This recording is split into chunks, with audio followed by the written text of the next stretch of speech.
Монгол улсаа дэлхийн хөгжилтэй орнуудын нэгэн адил цэцэглүүлэн хөгжүүлэхийг Монгол хүн бүр хүсэж тэмүүлдэг билээ.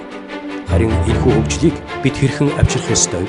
Нэгэн үе дэлхийн талыг эзэгнэж явсан их эзэн Чингисийн Монгол улс өнөөдөр 21-р зуунд хинээр юугаар танигдах ёстой?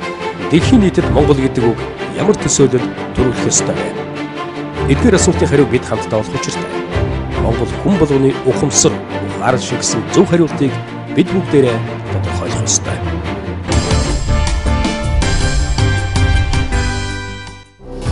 Компани нийгмийн хариуцлагын үйл ажиллагааг нь улс орныхоо тогтвортой хөгжлийг хангахад тодорхой хувь нэмрээр оруулах чиглэлтэй учраас нийгмийн хариуцлагыг хэрэгжүүлэгч Mobicom корпорациас дээрх асуултын хариуг болохоор хэрэглэгчдээс хэд хэдэн судалгаа ярилцлага авсан байна. Судалгааны үр дүнд аль чиглэлд нийгмийн хариуцлагын үйл ажиллагааг шийдвэрлэх ёстой гэсэн асуултанд хэрэглэгчдийн санал нэгтэйгээр Монгол улсыг хөгжүүлэх үндсэн салбар төлхөө анхаарах ёстой гэж хариулсан бөгөөд тэрхүү хөгжлийг авчрах үндсэн салбар нь аль салбар вэ гэсэн асуултанд хэрэглэгчдийн 94% боловсролын салбар гэж хариулсан байна. Харин хөгжлийг хэн авчрах вэ гэсэн асуултанд ирээдүйн үе хүүхэд залуучууд маань гэж хариулжээ. Ийхүү анх дэх судалгаагаар Монгол улсын хөгжлийн үндсэн суурь болсон боловсролын салбарт хамгийн гол анхаарлаа хандуулах хэрэгтэй. Тэр дундаа хөгжлийг бүтээх, хүүхэд залуучуудынхаа боловсролд илүү анхаарах ёстой гэсэн дүгнэлт гарсан учраас судалгааг үргэлжлүүлэн зөвхөн Mobicom корпорацийн хэрэглэгчид төдийгүй олон нийтийн оролцоог ханган саналыг нь сонсож бүх нийтийн санал асуулга хэлэлцүүлэг болгон өргөжүүлэхээр Моби тэмүүлэл төслийг санаачлан эхлүүллээ. Төслийн гол зорилго нь нийгмийн сайн сайхны үүсэт компани дангаараа оролцох биш, хэрэглэгчид, олон нийт, төрийн болон төрийн бус байгууллагуудыг татан оролцуулж, ажилтан албан хаагчид нэгдмэл нэг зорилтын төлөө хамтын хүчээр үр дүн гарган ажиллахад чиглэгдсэн юм.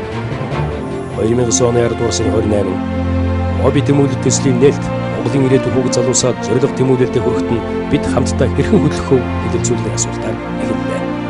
Үнэхээр энэ хүүгийн онгоц машин зохион бүтээж хотоос сайхан хөгжилтэй цэвэр агаартай байх мөрөөдлөө биелүүлэхэд нь бид хэрхэн тусалж чадах вэ? Нээлттэй хэлэлцүүлгийн түүчийг боловсролын салбарын судлаач эрдэмтэд бусад салбарын төлөөлөл хамтран дугуй ширээний ярилцлагаар эхэллээ. Төслийн нээлттэй ажиллагааны үеэр Mobicom корпорациас Gamma агентлагтай хамтран Монголын ирээдүйн хүүхэд залуусын зорилго тэмүүлэл сэдвтэй фото зургийн үзүүлэг нээсэн бөгөөд олон хүмүүс энэ үзүүлэгээс хүүхэд залуустаа хэрхэн чиглүүлэх санааг олж авсан нь эргэлзээгүй.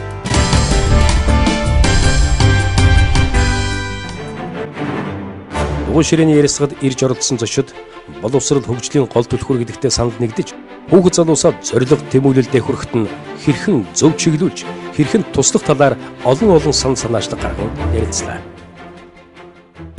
Санал асуулгад хэрэглэгчдийг бүрэн хамруулахын тулд Mobicom корпорациас Моби тэмүүлэл вебсайтыг нээж Монгол орны 21 аймаг, Улаанбаатар хотын 6 дүүрэг, хүн ам ихээр төвлөрсөн 86 газар саналын хайрцаг ажилуулж, тусгай дугаар нэм, олон нийтийн санал асуулгыг үн төлбөргүй мессеж дуудаагаар хүлээн авах боломжийг бүрдүүллээ. Хэвлэл мэдээллийн хэрэгслээр нээлттэй санал асуулга зарлагдаж эхэлсэн эхний өдрөл 10,000 гаруй хүн мессеж удаан хугацаар саналаа ирүүлсэн гайхалтай үр дүн гарлаа. 2-7 хоногийн турш явагдсан нэгдүгээр шатны хэлэлцүүлгийн дунд 79,357 санал ирснээс 1. Монгол хүний өсөлтөх чадварыг сайжруулах, Монгол хүний өөрийг нь хөгжүүлэх иргэний боловсролыг хөгжүүлэх. 2. Хүүхэд залуучуудын техник сэтгэлгээ хөгжүүлэх. 3. Багшийн үнэлэмжийг нэмэгдүүлэх. 4. Гэр бүлийн портал сайт хийх гэсэн 4 санал хамгийн олон саналыг хүлээн авлаа. 2-р шатны санал асуулгаар дээрх 4 саналаас хамгийн чухал нь аль чиглэл болох талаар хэлэлцүүлэг, олон нийтийн санал асуулга явагдаж хамгийн их саналыг 2-3 дугаар саналууд авсан байна. Моби тэмүүлэл. Хэрэглэгчдийн ирэлт хэрэгцээ, хүсэл тэмүүлэлд нийцүүлэн ажилдаг таны тэмүүлэл биднийг хөтлөн уриатай Mobicom корпорацийн санаачлан хэрэгжүүлсэн Моби тэмүүлэл төсөл олон нийтийн тусламж дэмжлэгтэйгээр боловсролын салбар тодорхой үр дүн гарах үйл төсөл хөтөлбөрүүдийг хэрэгжүүлэхээр боллоо.